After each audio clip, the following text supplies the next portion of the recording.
Hello. So this is going to be an Act Two review of Romeo and Juliet. So this act starts off with a little bit of a prologue. Essentially, we just get a brief review of what happened in Act One, which is that we have character Romeo, who is in love with this girl Rosalind. He finds out she wants to be a nun and is therefore unavailable and is a little heartbroken over it. Shortly thereafter, he meets Juliet at a Capulet feast and falls in love with her immediately. Um, they kiss, and then later that night, they find out since he is a Montague and she is a Capulet, they are enemies. So, scene one of Act Two, we have Benvolio and Mercutio, and they're kind of walking around chilling. It's after the Capulet feast, and Romeo has snuck off. They're trying to find him. But they are being largely unsuccessful. And this is because Romeo is hiding from them. They're calling out to him. And finally, they're like, you know what? This guy is just really heartbroken over Rosalind still. Like, whatever. He's just being dramatic. They're kind of annoyed. And so they leave. Romeo, now we're in scene two, kind of says to himself, they've never loved the way I have. They've never been heartbroken the way I have. They wouldn't get it. Now he is in love with Juliet, remember. He's no longer even thinking of Rosalind, but he's thinking about the fact that his true love now, being a Capulet, is theoretically his enemy. So now he's like upset over that. So he's kind of wandering around when he spots actually Juliet in the tower in her, I guess, house, right? So she's standing on a balcony and he sees her and she's kind of talking to herself at first. And then finally he calls out to her and they just have a really long conversation, which ends in them talking about getting married. So, yes, they've known each other for a few hours now and they want to get married. So, this scene ends with them deciding Juliet is going to send one of her servants to Romeo tomorrow to work out the final details. Okay, then we're in the next scene, scene three, and we meet this new character, Friar Lawrence. He is a neutral figure in the story, and he's kind of doing some gardening and stuff like that, and he's kind of thinking out loud, talking about how everything in life can be both good and bad for you. So it's important to have moderation. And this is going to be a big thing that he emphasizes throughout the play, that moderation is important. While he's doing that, of course, Romeo shows up and Romeo's like, hey, I want to get married. I want you to mediate my marriage to this girl, Juliet. And Friar Lawrence is kind of like, Juliet? I thought you loved Rosalind. Like, what do you mean? What?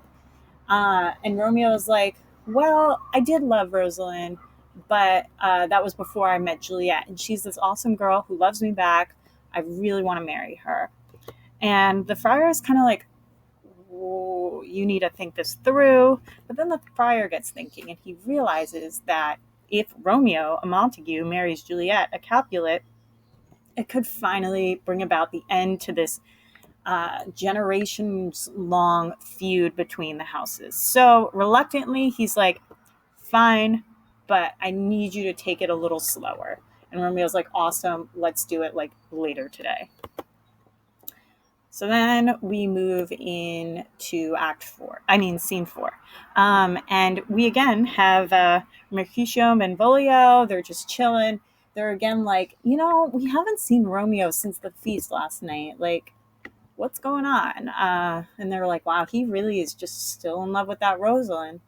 And they're chatting. And this is when Benvolio is like, oh, I heard that that guy Tybalt, who is Juliet's cousin, sent Romeo a letter, and it's probably a challenge to some sort of duel. And then they're talking about, oh, do we think Romeo's going to accept the duel? I don't know. He's been so heartbroken, whatever. Mercutio goes on this long rant about why he thinks Tybalt's the worst. And then Romeo shows up. And the three of them catch up a little bit. They do a lot of joking. There's a lot of puns and plays on words. And then Juliet's nurse and one of the Capulets' servants show up. And the two of them come over to Romeo, and Mercutio, being a little bit of a silly guy, just starts making fun of the nurse. He's really like making jokes at her expense, laughing at her. She gets a little annoyed, and then finally Romeo and her go off to the side to chat. And of course, the conversation is about getting married to Juliet, and they work out the final details, and they're like, all right, this wedding's going to happen. So then we move into scene 5, where Juliet is now waiting for the nurse to come back from the conversation with Romeo to find out, is this wedding really going to happen? Where, when, what's going on? So the nurse shows up, and Juliet immediately is like, nurse, tell me what happened. What's going on? And she's kind of like, you need to chill. I just walked around all day for you. My back hurts. Like, give me a minute. But Juliet, just like Romeo, is in a big rush to have this wedding happen. So finally, the nurse is like, okay, yes, Romeo wants you to meet him at Friar Lawrence's place, and the wedding will happen when you get there. And Juliet's like, awesome, great.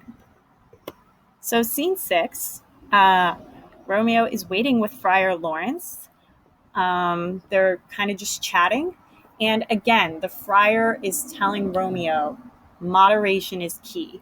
He's got this very famous line in this scene that goes something like, these violent delights have violent ends. He's essentially, again, emphasizing moderation is key. If you rush into this, it could have an equally fast downfall. So he's like, take it slow, don't rush into things, be cool. But as he's explaining that, of course, Juliet shows up, and Romeo's like, oh my God. And then Act 2 ends with them kind of walking off stage, and the friar is going to perform this marriage. One thing to keep in mind, nobody really knows this marriage is happening besides Romeo, Juliet, the friar, and Juliet's nurse. This is very much a secret marriage, and their parents don't know. So, obviously, going into Act 3, some things to keep in mind, some questions is, first, how do Romeo and Juliet complicate the way we define right and wrong? So, it's going to come back to kind of what the nurse and the friar were emphasizing, which is moderation. Do you think they're rushing into things? Do you think they're right for doing that? Do you think they're wrong for doing that? We're also going to start to see some of the more tragic elements of the play coming out in this act, okay? So, as that unfolds, I want you to again consider how you're defining right and wrong. And further, do you think a single person can be blamed for what happens in the next act? Why or why not?